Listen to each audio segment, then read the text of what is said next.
Tyler, the creator of Schedule 1, has announced a feature pack update dropping soon, along with a sneak peek of what's coming later in the game's development. The next update later this month will introduce major quality of life changes to employees. At the heart of the next update is an employee overhaul. Tyler has removed beds from employees and replaced them with storage lockers. These lockers will save physical space, increase storage for employees' wages, and double as general storage shelves, helping streamline base operation and improve organization.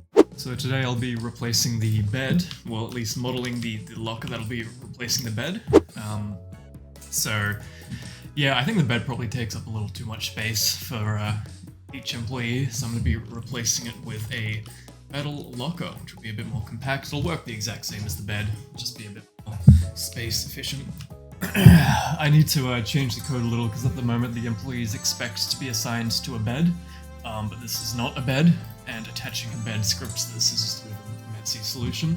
So I think I'll split this script up a little into a new employee station script, and then that can be attached to both beds and lockers. I think that to avoid confusion, I will label everything to assign to lockers rather than lockers or beds, just because I think going forward it's not going to make sense to assign to beds.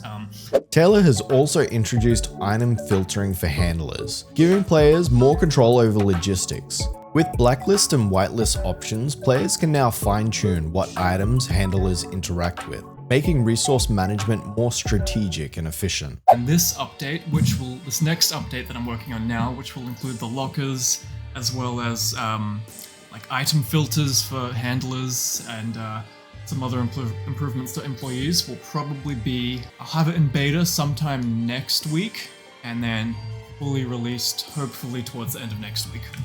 On the back end, we have big strides in performance improvements. Players will see faster load times, quicker saves, and better handling of Steam Cloud errors. Alongside this are numerous bug fixes, improving overall stability and gameplay quality. Consolidating the save files? Yeah, so previously the way the game saves everything is, find an example. Everything is split up into very small individual files. So for a property, for example, the car wash, it's each object has its own folder, and then there's files within that folder, and there's just, yeah, I mean, a big set late game save can have thousands of really small files, which is fine. It just doesn't work too well with Steam Cloud Sync. Generally it works better with a smaller amount of larger files. So that's what I'm doing at the moment. In this most recent update, the one that's in beta, I've consolidated a lot of the these ones. So products, there used to be an individual file for each product. Now it's all combined into this one big file. Same with the world storage entities and stuff like that. Trash. So yeah, most of it's consolidated now. I still need to do the NPCs. At the moment, they still have their own individual folders and files for the customer data, the base NPC stuff, relationship. All of that needs to be combined into one big file.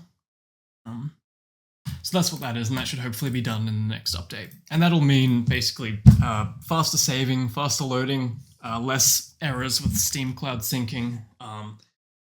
Yeah, overall a good time.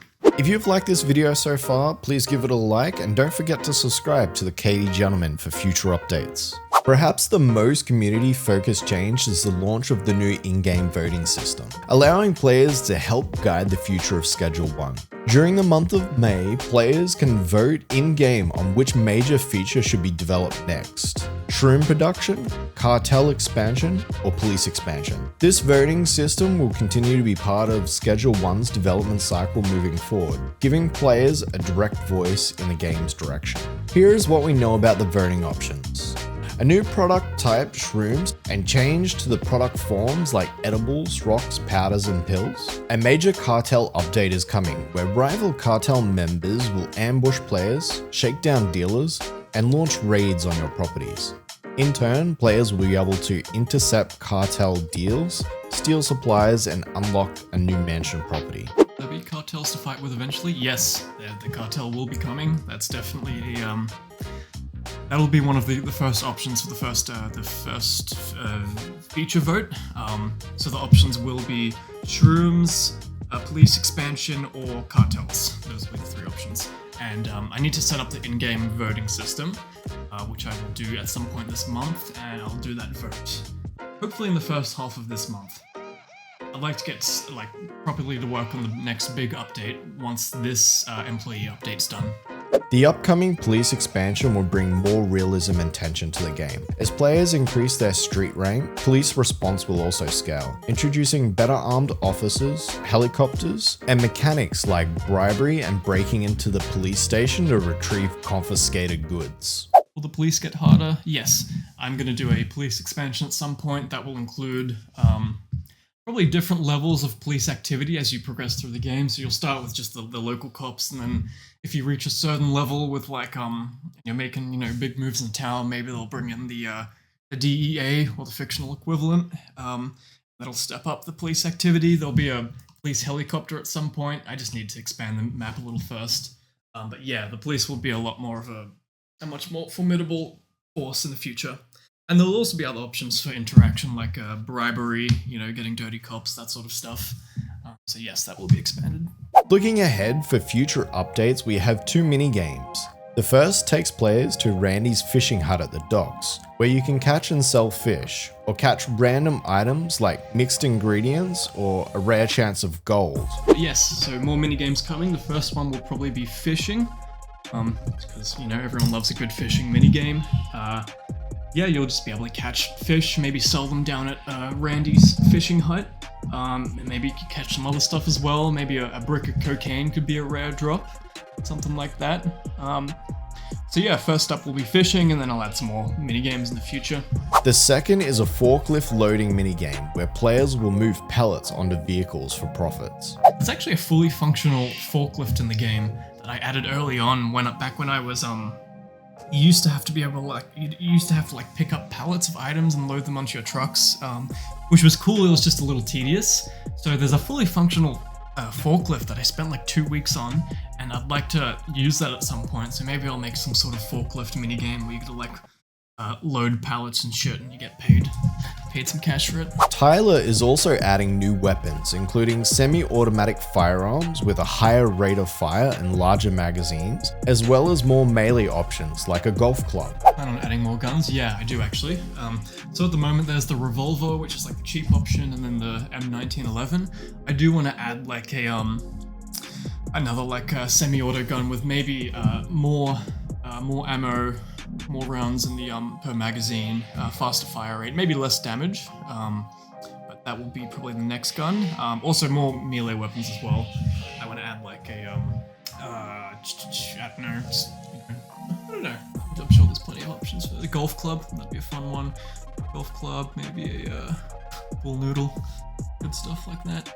Taser? Yes, I'm gonna also make the taser purchasable. The game world is set to expand as well. A gated community in the northeast will introduce new high-valued properties, and a ghetto shanty town to the southwest. To support your growing criminal empire, new vehicles will be added to the game, including a flatbed truck operated by employees who will drive around and transport products, cash, and inventory between locations. I do want to add bigger vehicles. I remember back early on in development, I did a flatbed truck that's pretty much usable. It's just not in the game right now. So I probably will actually get this implemented at some point, because it's a good storing a lot of stuff. I'll probably actually maybe add this in when I add driver employees. Good time for it. In addition to all the confirmed features, Tyler has shared his personal wish list of things he'd like to add in the future. At the top of the list is dynamic weather with rain, fog, storms that will impact the environment. NPCs will react appropriately, even carrying around umbrellas during bad weather. This feature will add another layer of immersion and realism to the world. When is weather being added? I'm actually very excited about doing weather. I think having rain and fog and storms and stuff will really make the world feel a lot more alive. Probably need to do the employee update and then community voted one, and then that. So sometime in probably late June or July, I think.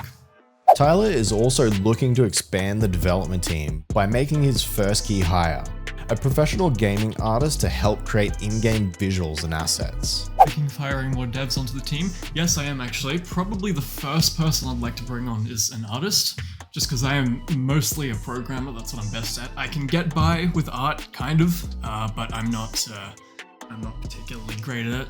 So it'd be great to have someone who's a real pro at that and that I can get all the art to.